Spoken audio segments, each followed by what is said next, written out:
여기 앉아도 되나?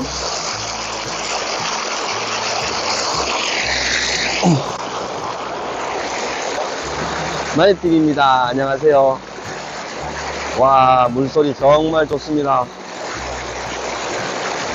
속이 막 뻥 뚫리는 것 같아요.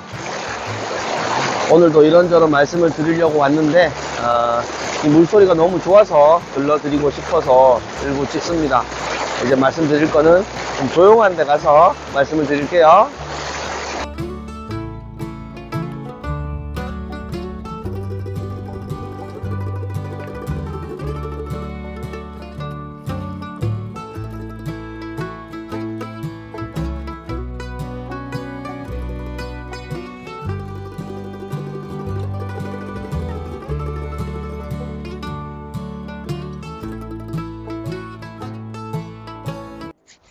봄 기운 좀 느껴보시라고 물가에 나왔습니다. 아직은 강아지 풀이 뻥긋뻥긋 해야 되는데 아직은 좀 이른 것 같습니다. 좀 있으면 이제 뻥긋뻥긋 나겠죠. 오늘 제가 말씀드릴 것은 얼마 전에 빈집 인터뷰를 이제 뉴스데스크에 나가고 나서 많은 분들이 뭐 이런저런 문의도 많이 하시고 관심도 많습니다. 그래서 이참에 뭔가 좀 해야 될 시기다. 올해 6월쯤에는 이행 강제금도 시작이 되고 하니 이때쯤에는 좀 모두가 빈집에 관심을 가지면 조금 더 해결점에 가까이 갈 수 있지 않을까라는 생각을 합니다. 많은 분들이 연락을 주시고 뭐 하셨지만 좀 하나 안타까운 건 뭐 어떤 관공서나 인구정책팀에서 이런 거를 좀 의견을 물어보셨으면 얼마나 좋을까 이제 이런 생각을 해보는데요. 아직 뭐 연락 온 데는 없습니다.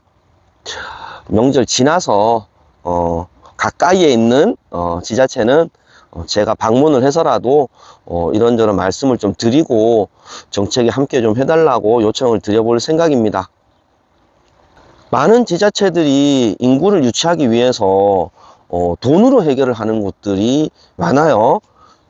괴산군 같은 경우는 출생아 한 명당 5천만 원을 주기도 하고요.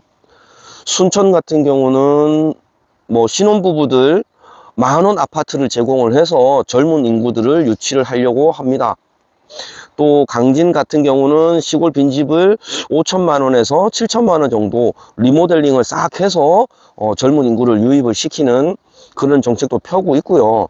해남군 같은 경우는 뭐 학생들이 이렇게 오면 그 학생들이 있는 가정에 살 집과 일자리와 이런 걸 다 제공을 하는 그런 정책도 하고 있습니다. 그만큼 이제 인구 절벽 시대에 사람들이 자꾸 나가고 뭐 이렇게 하니까는 동네가 비어버리잖아요. 그거를 방지하기 위함이죠. 그런 정책에 한 가정, 한 사람을 끌어들이기 위해서 정말 많은 돈을 쓰고 있습니다. 하지만 이 부분이 대부분 젊은 층을 끌어들이기 위함이죠. 또 학생들을 유치하기 위함이고 사실 그럴 수밖에 없을 겁니다. 그 젊은 층들이 와야 또 애도 낳고 또 마을에 활력도 나고 하니까 젊은 친구들 또 신혼부부들을 유치하는 거 저는 뭐 당연한 진행이라고 봅니다. 거기에서 제가 좀 안타까운 건 저는 일단 이 빈집 관련해서만 생각을 하니까 빈집, 넘쳐나는 이 빈집을 어떻게 해결할까라는 부분은 젊은 친구들이 시골의 빈집으로 안 옵니다. 일단은 와서 뭐 먹고 살 거야. 거기에 대한 답이 없으면 젊은 친구들은 시골 마을로 오지는 않죠. 지금 시골에 빈집을 찾는 분들은 베이비 부머 세대의 거의 마지막 세대들입니다. 지금의 60대 초반 그리고 50대 중반 이런 분들이 시골의 빈집들을 많이 찾습니다. 그러면 이 분들도 어느 정도 사회에서 은퇴를 할 시기이긴 하지만 이분들도 한 분 한 분을 유치를 하는 거는 젊은 친구들 유치하는 거에 못지않게 인구 증가에 기여를 할 수가 있습니다. 젊은 친구들을 유치하기 위해서 한 가정당 5천만 원씩 7천만 원씩 이렇게 들여서 집을 주고 고쳐주고 이런 정책 돈 많이 들거든요. 유치를 할 수 있는 집을 공급하는 것도 한계가 있습니다.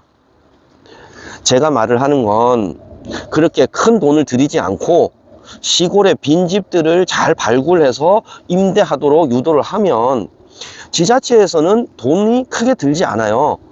빈집을 발굴하고 상담을 해서 임대를 놓는 이 행위를 하는 데는 돈이 들지만, 그렇게 해서 귀촌을 준비하시는 분들한테 연결시켜 주면 그 오시는 분들이 알아서 집을 수리해서 사시거든요. 이 연결하는 행위만 하면 유치는 유치대로 할 수 있고 돈은 그렇게 많이 들지 않습니다. 그래서 저는 이 방법을 좀 많은 지자체들이 활용을 했으면 좋겠다라는 생각을 합니다. 물론 어려움도 있어요. 시골의 빈집들이 비워놓기만 할 뿐 활용을 안 하는 집들이 많거든요. 뭐 어른이 돌아가셔서 그냥 상속받은 분들은 도시에 살고 안 내려오고, 또 내가 어릴 적 살던 집이니까 굳이 누군가 살고 싶게 하기 싫고, 뭐 이런 부분 많습니다. 하지만 제가 지금까지 활동을 해본 바로는 잘 찾아보면 정말 임대를 하려고 내놓는 집들도 많거든요. 특히나 지금처럼 겨울이 한번 지나고 봄이 되면 시골집에 뭐 보일러나 수도나 이렇게 동파가 돼서 막 엉망이 돼 있는 경우도 있습니다. 그런 거 몇 번 겪고 나면 아이고 비워놓느니 그냥 누군가 세를 줘야 되겠다, 이런 마음 같거든요. 그래서 요런 집들을 잘 발굴해서 귀촌인들에게 연결시켜 주는 거, 이 작업이 어느 때보다도 지금 간절히 필요한 때입니다. 6월 달부터 이행강제금 얘기가 많은데요. 도시의 이행강제금 정책이 2년 전부터 시행이 됐었습니다. 그러면 도시의 빈집들은 많이 해결이 됐을까요?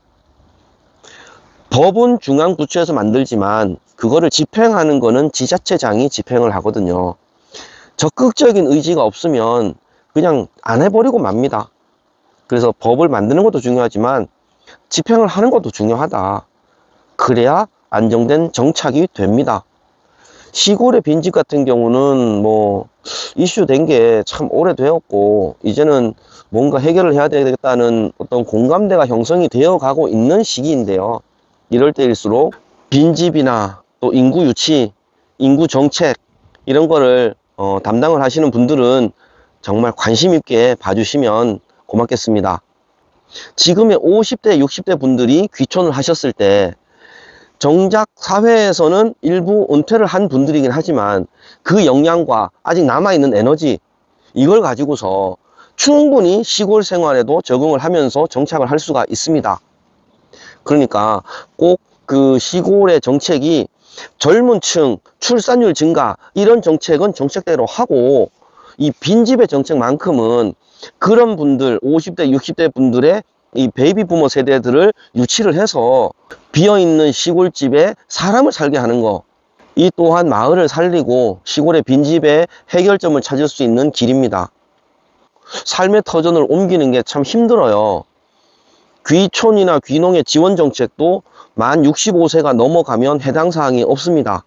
그렇다 보니 가급적이면 그 나이 이전에 시골살이를 준비하셔서 지원도 받고 또 보조 사업도 받고 이렇게 하셔야 되거든요. 그러니까 귀촌을 준비하시는 분들은 너무 늦지 않게 갈등만 하시지 말고 시골의 빈집을 통해서 귀촌을 해서 지원 정책도 받고 하는, 잘 정착할 수 있는 어떤 길에 정책에 편승해서 제2의 삶을 준비하시면 좋겠습니다. 그냥 맨 땅에 내가 땅을 사고 집을 짓고 이렇게 살면 좋겠죠. 돈이 많은 분들은 그렇게 사시고, 그렇지 않은 분들은 가급적이면 뭐 임대집, 저렴한 땅, 또 귀촌, 귀농 지원 정책, 이런 거를 잘 활용을 하실 필요가 있습니다. 몰라서 못하는 게 많아요. 알면 아는 만큼 잘 활용을 할 수가 있습니다. 그러니까 시골의 빈집에 관심 있는 분들 지금부터 차근차근 알아보시고요. 또 시골의 빈집에 어떤 해결책을 찾아야 되는 우리 지자체에 계신 분들도 적극적으로 빈집을 활용할 수 있는, 또 빈집을 찾는 분들, 이런 분들을 연결할 수 있는 그런 정책을 만들었으면 좋겠습니다. 이제 곧 설입니다. 마음 따뜻한 명절 되시고요. 저는 다음 영상으로 또 뵙도록 하겠습니다. 지금까지 귀촌만이었습니다.